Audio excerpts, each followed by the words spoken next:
Hackers have the ability to interact with the world in a different way and figure out what is possible, what we can do next. Says a man who is hacker, innovator, expert on cybersecurity and internet. Ladies and gentlemen, Pablos Holman.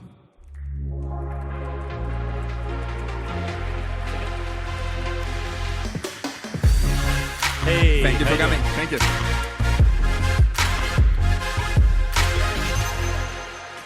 On your LinkedIn profile, just under your name, is a statement, what you are doing. Implementing science fiction. Implementing science fiction, That's what I call a bold statement. Well, that's the job. I mean, I think there's a really important job of the sort of creative class, science fiction authors, to provide a practical vision for the future. But then somebody has to figure out how to actually make it happen, and so that's what I work on. Do you believe, and would you say that James Kakalios is right when he says science is just science fiction plus time? I don't know if that's exactly right. Who said that? James Kakalios, he's a professor of physics in the US. He uses superheroes such as Superman, Spider-Man to explain physical principles.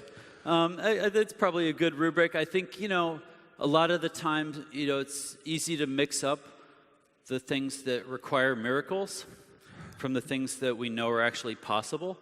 And people are not good at distinguishing those two. And I can't work on the miracles. I can only work on what's actually possible. So I have to know the difference. Well, show us the way, please. Okay, Pablos. Thank you very much. So any other hackers here today? Couple? Okay. See if we can do something about that. So first, see if you can find yourself on this chart. This is the history of humans on planet Earth. None of us, about 160,000 years ago, you get the first Homo sapiens, then thousands, hundreds of thousands, millions, but not until the last couple hundred years did we hit that hockey stick growth curve and go from millions to billions, almost overnight, right? And it's that curve that defines everything we're experiencing in the world, right? This is what drives our societies and what's going on in the world. So how did we get here? Well, we solved hard technical problems that kept humans from thriving, right? Every time. It was a new technology that we invented. How do you feed all these people? How do you give them jobs, give them homes, eradicate the disease that's killing them off? We solve those problems by inventing new technologies and bringing them into the world, right? Not government policy, not religion, not some charity or an election, a new technology that we invented. That's why it's important, right? Because if there's anything all these extra humans are good for, it's making more problems. So we have to figure out how are we going to scale up our ability to invent on that curve, right? That's the fundamental challenge. So this is an old buddy of mine named Sammy. Sammy's a computer hacker, kind of famous computer hacker. He got into a little bit of trouble for writing a computer virus that he was using to meet girls on the internet, which, so he wasn't allowed to use computers for a few years. But Sammy's back now, and he's been playing with these Google Maps. You guys use Google Maps, right? You know how Google knows how to color the roads for traffic? Your phones are all just telling Google that you're stuck in traffic, right? Well, Sammy figured out he can just lie to Google. And all the roads he's about to drive on clear out. That'd be a decent app to have, right? What's different about guys like Sammy is their brains are just different than most people you know. If you get a new gadget and show it to your mom, she might ask you, what does this do? And you can explain, it's a phone, Mom, iPhone, says on the box. If you get a new gadget and give it to Sammy, the question is different. The question is, what can I make this do? And he's going to flip it over, take out all the screws, break it into a lot of little pieces, but then figure out what can we build from that, right? And it's that discovery process that's fundamental to invention. It's fundamental to innovation. Without it, you never get anything new. No one has ever invented a new technology by reading the directions. These are the guys violating the warranty before you got the box open, right? We need them, and we need them to figure out what's technically possible. So this is a protocol diagram. Super boring slide, you can ignore this. But this describes the encryption system in your web browser when you send your password to Amazon or your credit card number. What hackers will do is attack every point in a protocol like this. What happens if I send 2 responses to the server when it's only expecting 1? What happens if I send a date from the future? What happens if I send a 0 instead of a 1? It might break. If I can get it to break, maybe I can get it to give me your password or your credit card number or do something that it's not supposed to do. So this is Anopheles stephensi. She's a female mosquito carrying malaria in sub-Saharan Africa, and this is the most dangerous animal on earth. Not sharks, not snakes, not spiders. Actually, the person sitting next to you is pretty close second. Watch out for them, right? Half of those are kids under 5 years old. This is the low-hanging fruit in global health. This is the biggest problem we know of to solve right now. Mosquitoes are very mysterious. We don't even understand very well how they can fly because their wings are too small for Bernoulli effect. They're like swimming through the air. This is a protocol diagram for malaria. It spends some of its life in a human, some of its life in a mosquito. It's very complex. We don't understand that much about how it works. So what I do in the lab where I work is I hire hackers to attack every point in this protocol, right? We can and will eradicate malaria once and for all in our lifetime, but we can't do it by reading the directions. There are none. This is the old-fashioned way of getting rid of malaria. You spray chemicals that kill everything, and then you hope the good stuff comes back. This is a real ad in America from like the 40s. You teach your kids to sing DDT is good for me. It's not really good for you. But, this is not a comprehensive solution to the problem. We have to invent. So we invented a laser that can find mosquitoes and shoot them down with laser beams. We thought that sounded like fun. I hired a hacker. He bought some junk on eBay. 6 weeks later, we're tracking live mosquitoes. You can shut off the audio. So we aim a laser at whatever's moving, right? This is motion detection algorithms. If something's moving, we aim a laser at it. We use that to sample the wing beat frequency. And from that, we can sort out it's a bug, it's a mosquito, the species, and the gender. If it's a female, Anopheles stephensi, we shoot it down with a lethal laser. She's not coming back. It's okay, you can laugh. You can kill as many mosquitoes as you want. Nobody comes to save them. Yeah, here we vaporized her whole wing off. It's kind of satisfying work if you can get it. Here we vaporized an entire bug using a little bit too big of a laser. We had to test these things.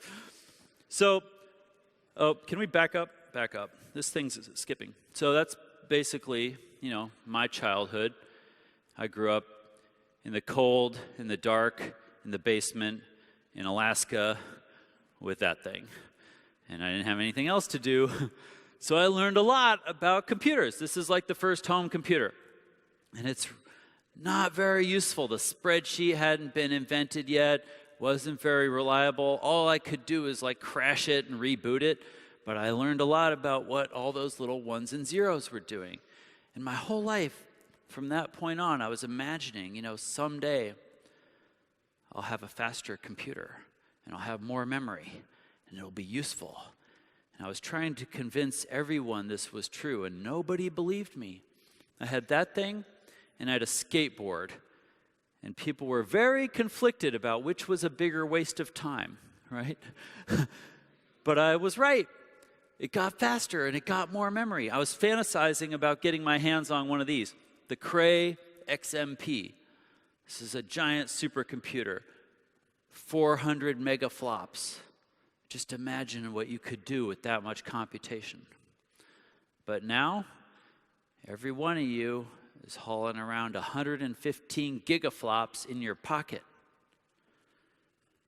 At some point, maybe in the last 5 or 10 years, we became unconstrained. My whole life I was computationally constrained, wanting a faster computer. Now I got it. You've got it. We've all got more computation than we know what to do with. This is why your kids are using Snapchat filters to turn them into moose and bunny rabbits, right? It's just a way to waste computation. We're not computationally constrained. We're imagination constrained, right? This is a totally fake slide that I made up. You can ignore this, but it's all lies. But you've all spent plenty of time in Excel spitting out charts and graphs like this to make some important point, right? This is what I call small data, okay? You can just drag Excel into the trash, empty the trash, and forget about it. This is not what computers are for. Nothing interesting will ever be done this way again. This is my new computer. It's a 5,000 core badass with a lot of blinking blue lights. You don't need one of these. I just have it because it's cool. You can rent them by the minute from Amazon, okay? This is how we do things with computers now. We do large-scale computational modeling on an absurd amount of data. Here's an example. We're trying to figure out how to eradicate malaria. So we have a computational model, okay? This is an epidemiological model of what happens with the spread of malaria in Africa. So we collect data on climate, rainfall, travel of humans, all the things that can affect the spread of malaria. And that goes into this giant simulation where we can project out into the future what's going to happen with the spread of the disease. So this is just Madagascar. Incidentally, if you go to Madagascar, you should probably go to the middle. That's where most of the people still are. Malaria covers almost the entire island in the rainy season. In the dry season, it goes away almost completely. Because we have this model, we can test our interventions thousands of times in software before we ever do it in the real world. This is not science fiction. This is actually what's going on in the world today. We've been doing this for a decade. We advise 75 different countries on how to deploy their vaccination campaigns now. This is how we're going to get to an end game for malaria, right? And for other infectious disease. This is unprecedented for humans. It's a massive amount of computation, more than anyone could fathom, more than any spreadsheet can handle. But now, it's possible for us, right?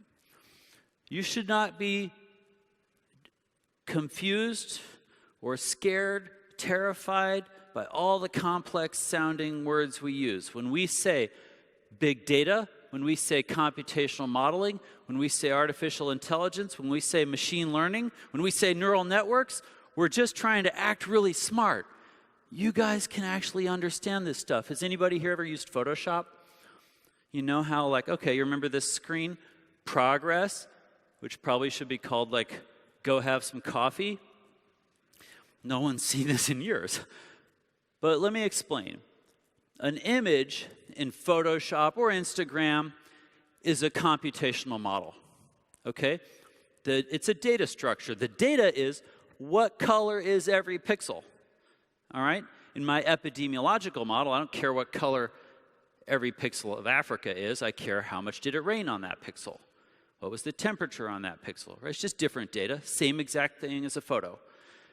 When I run a Photoshop filter, say I'm going to change the image from color to black and white or increase the contrast, I'm running an algorithm, which is a Photoshop filter, right?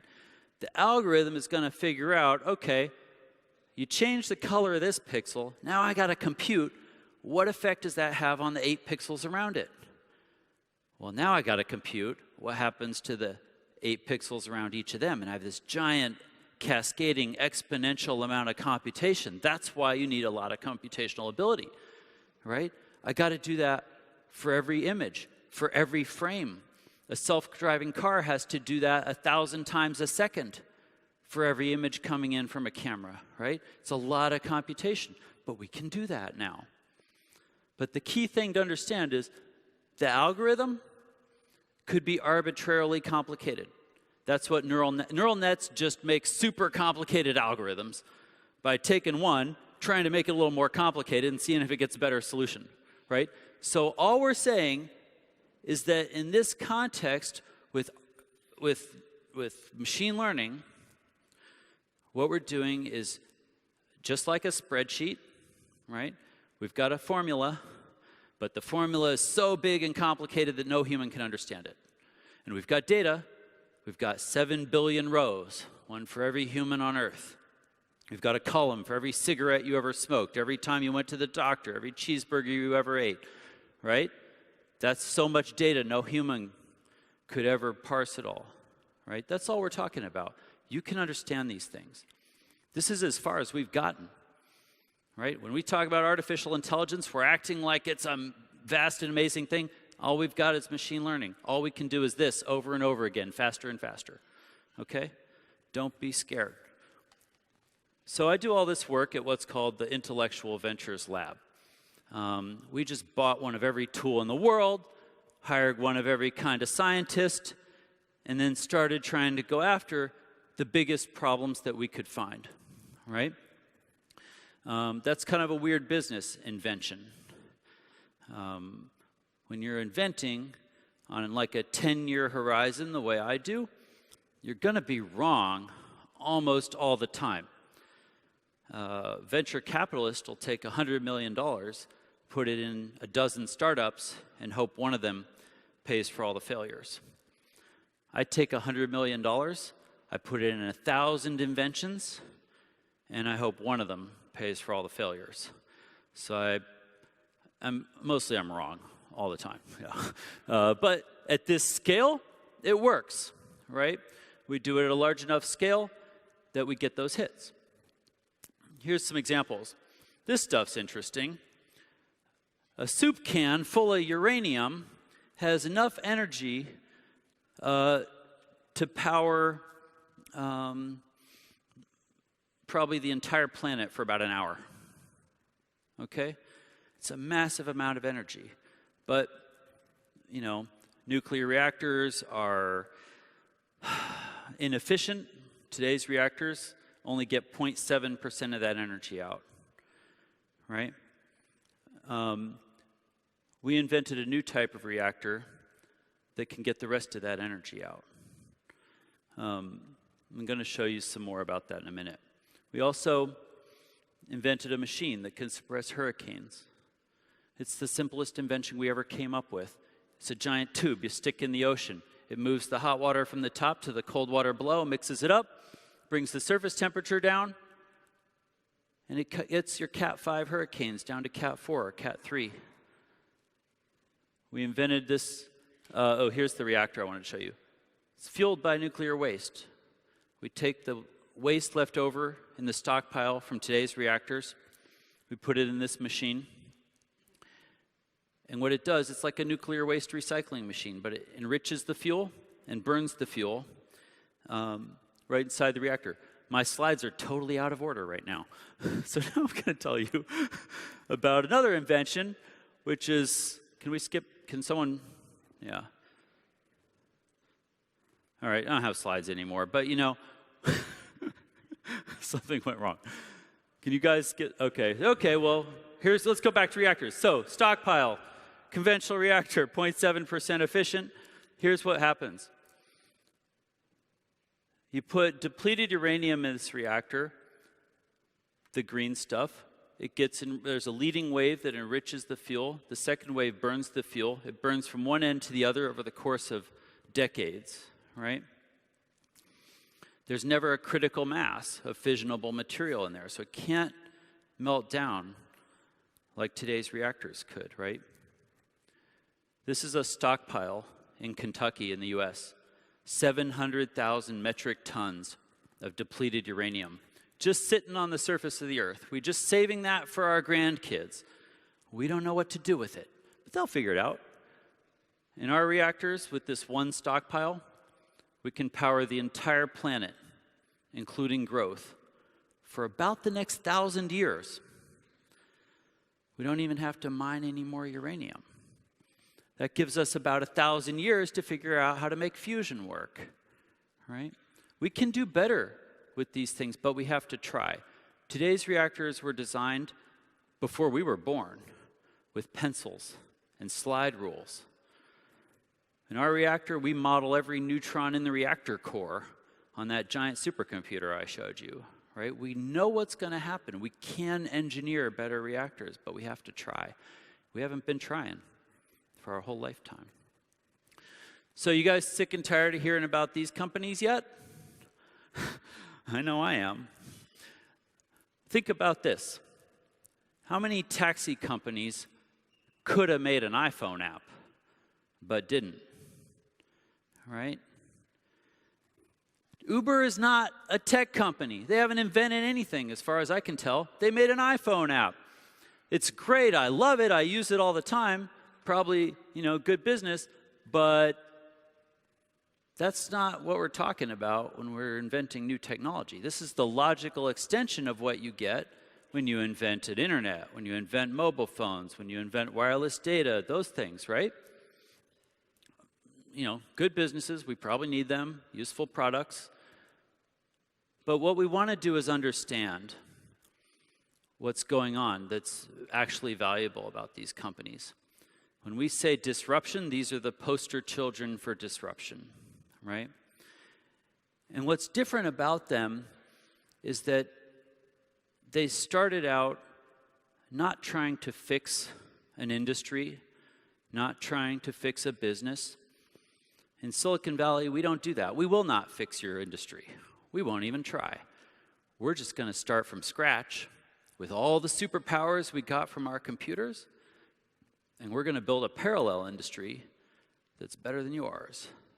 Right? That's what disruption means. We're going to start from scratch. Every one of these companies did that. Right? That's a powerful dynamic. And the reason that we do that is because we found that large-scale institutions, whether they're big companies, industries, government, religion, whatever, large-scale successful institutions, partly what happens is they evolve an immune system. And it's the job of the immune system to reduce risk. And if anything looks like risk, it's change. So when you want to disrupt an industry, you're looking for the most screwed up, biggest industry you can find that's resistant to change, right? That's why big companies suck at innovation, right? That's not what they're built for. They're built to do a good job of the same thing they did last year, a little faster, a little cheaper, right? Startups don't care. We're not even planning on being in business in a couple of years. We're just trying to go as far as we can, as fast as we can, and sell this thing to somebody else, right? So we just do what works. Here's an example. In America, this is a yarn spinning operation. This is how you make the thread to make your clothes. We don't do it anymore. We do it in Asia, where it's cheaper labor. Nothing else has changed in 100 years. Same with sewing. We don't do it in America anymore, But nothing much has changed there. She's got a particulate filter. There's no computer chip in the machine. Screwed up industry, right? This is what happens to factories in Asia. Apparel, we're shipping all over the planet. A t-shirt starts in one country, you grow cotton, ship to another country, beat it down, bleach it out, ship to another country to be, spun into yarn, ship to another country to be knit or woven into fabric, ship to another country to be cut and sewn into t-shirts, before we ship it back to Europe or America, screen print, team building exercise, $19.99 on it, wear it 3 times, throw it in the bottom of your closet, that's $4. Think we could do better than that? In America, we print t-shirts for the winning team and the losing team and send half of them to South Africa, where we write it off as a charitable donation for taxes, right? In South Africa, they have a wildly skewed perspective on American football. This team hasn't won since like 1986, but we made a lot of shirts for them, right? If you're a fashion designer, it's not so good for you. You're guessing. You're trying to guess how, which designs are going to sell, what sizes, what colors, because you got to order these things 6 to 9 months in advance and have them shipped back to America on a boat. So think about this. How did we make software in the 80s? Well, you dream something up, you roll out of bed, you write some code for like 18 months, and then it goes on a floppy disk in a box with shrink wrap at the App Store. Inside that box is a postcard where you can write bugs with a number 2 pencil, lick a stamp, and mail them into Microsoft or Adobe or Apple. We made software the same way we made sunglasses and shoes and cars on an 18-month product development cycle. So here's how we make software today. I dream something up, I roll out of bed, I write some code, launch it at lunchtime. That's your web apps, that's your mobile apps. All afternoon, people are emailing me, pissed off that it doesn't work on their Android phone. I fix some bugs, go to dinner. Fix some bugs, go to bed. 3, 4, 5, 6 versions a day are normal. This is a huge, powerful, advanced feature of software that has made us drunk. We don't have to be so smart. You can hire dumb shits to write iPhone apps in Silicon Valley. They don't have to be so smart. You got to be smart to guess 1.5 years in advance what the market wants, right? But kids in Silicon Valley are just going to A/B test their way to success. In Facebook and large-scale software development organizations, we don't even have a release cycle anymore. We have continuous deployment. We just build a feature, launch it, test it on people, see what happens. You're all running different versions of Facebook right now on your phone because we're testing you to see what works. And we're going to steer our way to success. And when we say software is eating the world, it is this dynamic that makes us so powerful because we have rapid iteration in our DNA. We have it from software, but we also have it in startups, right? That's just how we make companies. We start a company with one idea, and we pivot until we get to something that works, right? Well, we're trying to figure out how do we do everything else in the world that way. I'm going to skip this. If we can make self-driving cars, and we can make surgical robots, how long do you think it'll be before this exists? What's missing in that video? Yeah, there's no driver, self-driving sewing machine. That's a prototype. These things don't really exist yet, but no miracles are required to make that, right? Just hard engineering work that'll probably exist any day now. And when it does, there will be a sea change in this $2 trillion industry. Every human on earth is a customer. And right now, it's architected around chasing the cheapest labor on earth, right? So if you want to disrupt an industry, you're going to get to watch one be disrupted over the next few years. Watch it play out. I think reinventing tools matters. I worked on this project called MakerBot. We tried to take a $250,000 industrial 3D printer and turn it into a $2,000 desktop printer that anyone could use. In a lot of ways, this is probably why you've heard of 3D printing, right? But the important thing about 3D printing is that this is a programmable factory. It's a programmable tool. It doesn't care if it ever makes the same thing twice. It gives us the ability to make stuff the same way we make software, with rapid iteration, right? Now, 3D printers don't yet make anything anybody wants to buy, but they're getting better every day, right? It's another project I work on called Glowforge. That 6-year-old girl does not know how to work CAD software, but she can work a marker, and then her drawing goes in this machine, which understands. It's got machine vision. It understands everywhere she drew, and so it can go use a laser to etch over it and cut it out and make more and these kinds of things, right? These machines are being reinvented now with computers, with machine vision, with understanding of what they do. That's totally new for tools. I made this company to play with these ideas. So Bombsheller is an apparel company. This guy's a traditional kind of artist. He just paints stuff, it goes on the computer, the next thing you know, she's wearing it, right? You'd make a design, 3D video game babe is modeling it for you, that's what goes in the catalog. I'm an obsessed salsa dancer. They wear leggings. We make these graphic leggings. People working out, rock climbers, runners. I don't even know what that is. Circus people, I guess. The yoga girls don't want the same thing as the heavy metal girls. So this company doesn't make anything until somebody clicks buy now.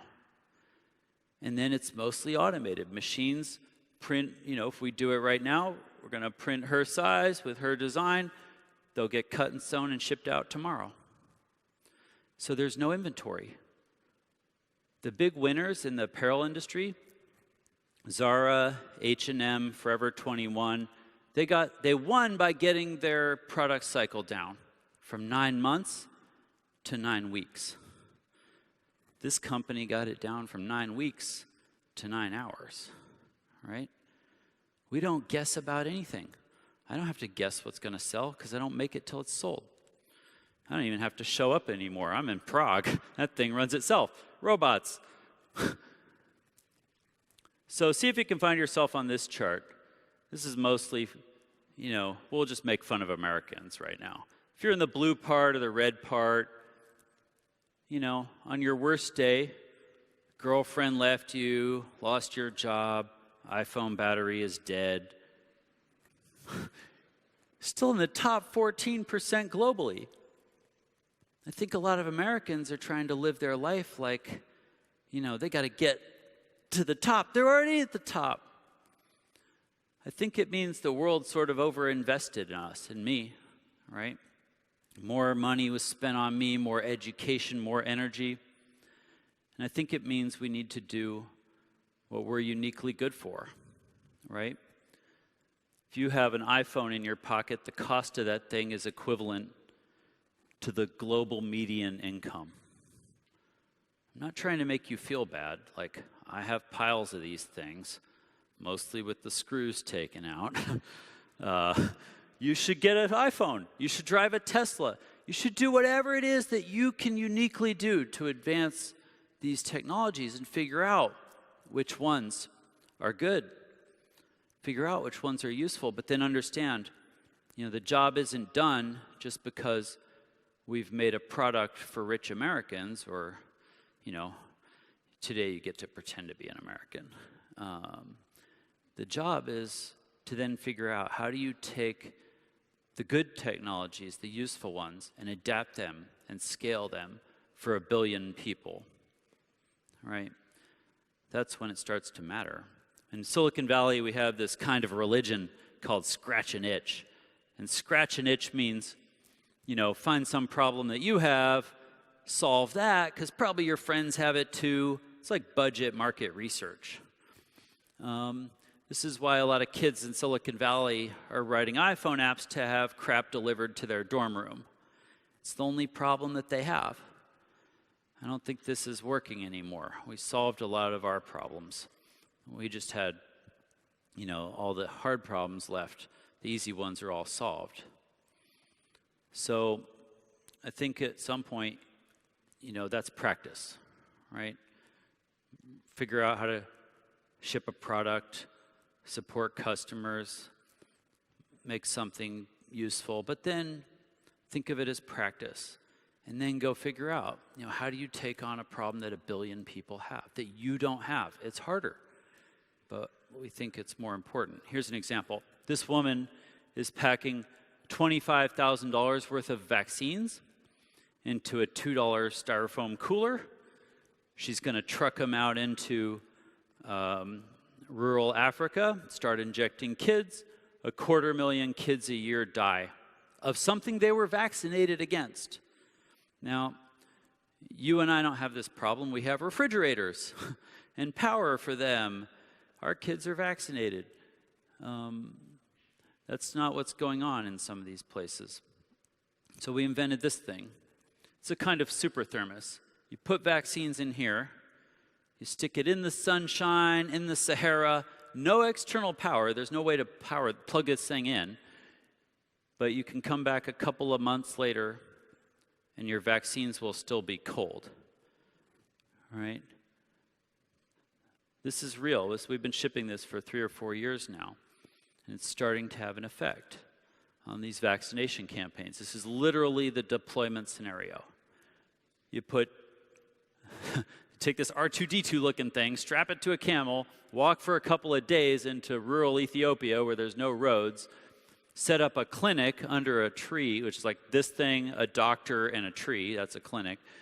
And you start injecting kids. That's the front lines of vaccination. This is how we eradicate disease. We can do better with these things, but we have to try. This is the state-of-the-art cooler. It's good for 4 hours. So that's what I had to share with you guys today. I'm going to stick around for the rest of the day. I'm really hoping to chat with you guys, learn about what you're working on. I'd love to hear about what's going on here and what you guys are working on. But thanks for listening.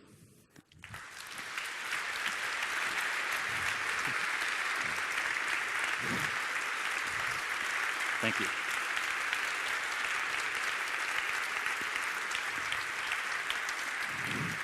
Okay, that's enough. Enjoy it. Don't worry to enjoy it. Oh, thanks. We got other important things to do. I would like to ask you, what kind of level of inventions are you particularly interested in? Yeah. You showed us several examples. Yeah. Do you like the idea? Do you like the prototype? Or do you want to, concerning, for example, the nuclear reactor, do you want to create a power plant? Yeah. So a lot of the time, if you think of the life of a new technology, right? There's a lot of life in it. The entrepreneurship part of it. Somebody has to it's like raising a kid. Somebody has to raise the kid, put it through school, get it into college, get it into a career. I just do the fun part at the beginning. I thought so.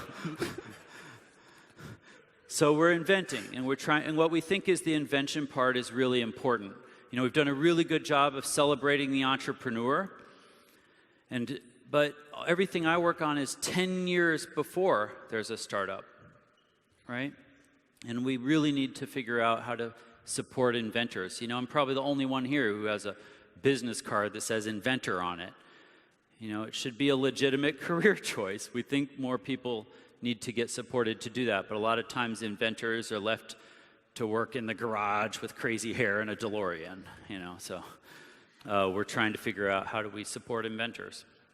That's actually a question that was sent by Alan White via our app. He's asking, how do children of this generation get into coding in a way that they will find it interesting and not prescriptive? Oh, well, it's so easy to learn how to code now. You guys have no idea what I did to learn to code. I had to learn machine language from scratch with nobody to show me how by just crashing my computer. It's easy to learn to code, But the key thing is not to start by trying to learn to code. The key thing is to find something interesting. Find something you want to do. Find something you want to build. If you're interested in something, then you can put the work in to learn everything you need to do it, right? So think of a game, think of an app, think of some website, something you want to build, and then you can go learn how to code to make that, right? And if you're interested in it, you can learn it. And that's what we get wrong in education a lot, is we're trying to teach people things they're not interested in. That's like pulling teeth. It's painful and slow. You don't want to do that. Just do what you're interested in. And so I think coding, for me, I really wanted to build things with computers, so I had to learn how. Now you can go to YouTube and learn how to code, so do it. The very last question, and please be honest. Yeah, very okay. honest. Do you think I might not be? Well, it depends on your answer. We will find out in a second. Right. I would like to know if you do or do not truly enjoy shooting those mosquitoes down with a laser. It's very satisfying. I go to work every day in a lab where I've got a laser that's shooting at mosquitoes, and I live in that future, and I believe in it. And yeah, it's very satisfying work. You should all try it. So. That's the mosquito Death Star, is it? Mosquito Death Star, exactly right. Ladies and gentlemen, Pablos Holman. Thank you. Hey. Thank you so much. Thank you. Thank you.